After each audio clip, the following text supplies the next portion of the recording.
আমরা बहुत कष्ट करी 20 बरस मेहनत करी 100-150 मानुष आमादेर शहीद হয়েছে। আজকে বড় ভাইরা 33 বরস থেকে আন্দোলন করতেছে। কারা করতেছে? বড় ভাইরা 33 বরস থেকে আন্দোলন করতেছে। কয়েকশো মানুষ মরল। এখন গিয়া তারা গত 5 বরস থেকে তারা মিনিস্ট্রি পাইছে, তারা পড়ালেন আরো পাইছে পাইছে কিনা না? তোমার খুদ রাজবংশী এরাও যতদিন লড়াই করলো, এখন কত বিরা তারা এই 1 বরস আগে তারারও খুদ রাজবংশীর একটা লাইন দিয়ে দিচ্ছে। ওখানে তারা চিফ মিনিস্টার হবো। বড়োল্যান্ডে সিএম অলরেডি হয়েছে। আমরা যদি 15 বরস, আমরা তো এখন পর্যন্ত 100 মানুষ শহীদ হয়নি, 15 বরস এই আন্দোলন করি, আমরা যদি এত জলদি কংগ্রেসে আমরা ভটকাইয়া দেয়, আমরা একদিন ইনশাআল্লাহ এই আসামে আমাদের ন্যায় পাইব, আমাদের ছেলেমেয়ে ন্যায় পাইব, আমাদের ছেলেমেয়ের শিক্ষা পাইব, আমার ছেলেমেয়ে ইনশাআল্লাহ সরকারি বড় বড় পোস্টে বসবে ইনশাআল্লাহ। বলেন নাগরিকের সবাই ইনশাআল্লাহ, ইনশাআল্লাহ বলেন। ভাই আপনারা বহুত মজবুতির সাথে আপনারা মাল মধু পোকা যখন খায় ওই সময় তো শিকারী শিকার করে না, এর জন্য আপনারা আন্দোলনও মাল ধরছে।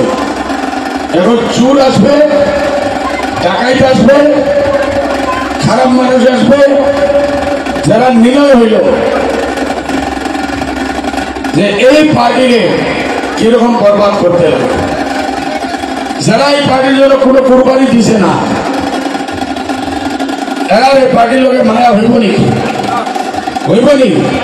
আর যারা কোরবানি দিছে, 100 মানুষ মরছে, মায়ের খাইছে, হসপিটালে গেছে, হাত পাও ভাঙিছে, এরা এই দলের ছাড়বো নাকি? ছাড়বো নাকি? রকিবুল ভাই, আপনি যেরকম এই দেশে বিভিন্ন রাজারা দেশকে লুটার জন্য আসছে, আপনি একজন লুটেরা। আপনি ভাবতেছেন ধুবড়িতে সোনা ধরছে? ধুবড়ি গরিব মানুষ, নদী ভাঙ্গা মানুষ, চোরের প্রবলেম। আপনি তো মন্ত্রী থাকলেও কিছু করলেন না, আপনার পার্টিও কিছু করলো না। কোন সমস্যা আমাদের সমাধান করলো?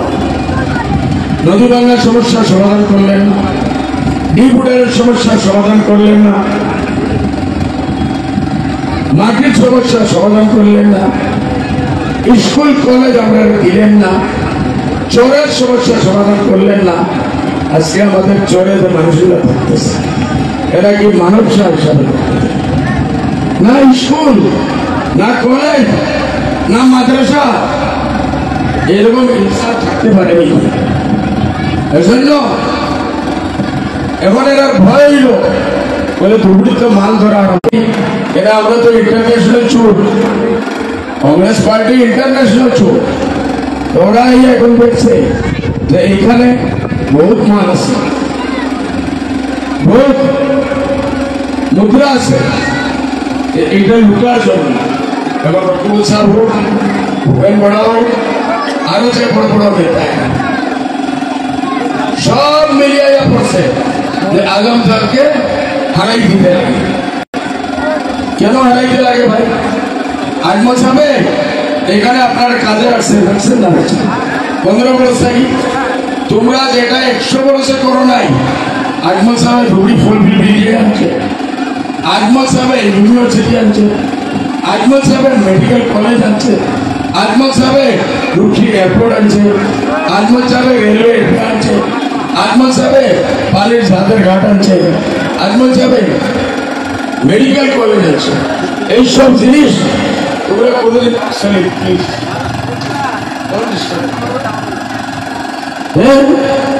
এইসব কাজ কংগ্রেসই কোনোদিন করেও না, আর মুসলমানের জন্য কোনোদিন করবেও না। আমাদের ছেলেমেয়ের জন্য কোরবানি আমরাই দিতে রাখবো ভাই, আর এই কোরবানির জন্য বদর ভাই আপনার জন্য লড়াইয়ের জন্য তৈরি আছে।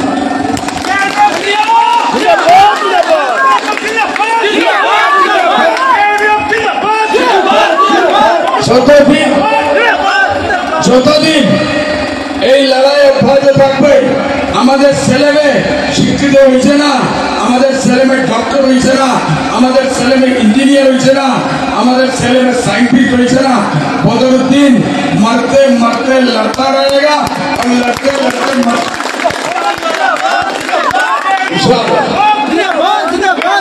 এর জন্য কংগ্রেসী ভাইরা আপনারা চোখ নিয়ে অন্য কোনো জায়গায় লাগান। এটা আমাদের বাপ দাদার পৃথিবীর জায়গা।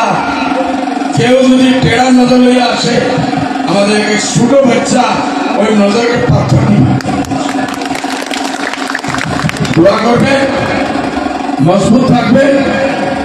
2 দিন পরে আপনারা ভোট আছে, ভোটের জন্য সব তৈরি আছেন তো?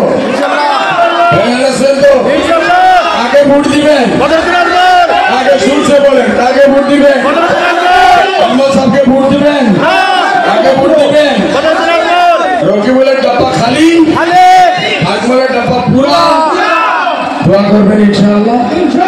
ইউডিএফ জিন্দাবাদ, কালা চাবি জিন্দাবাদ, কালা চাবি জিন্দাবাদ। জয় আই হোম হাফিজ বশির সাহেব জিন্দাবাদ, মুফতি আইয়া জিন্দাবাদ, জহিরুল বাদশাহ জিন্দাবাদ।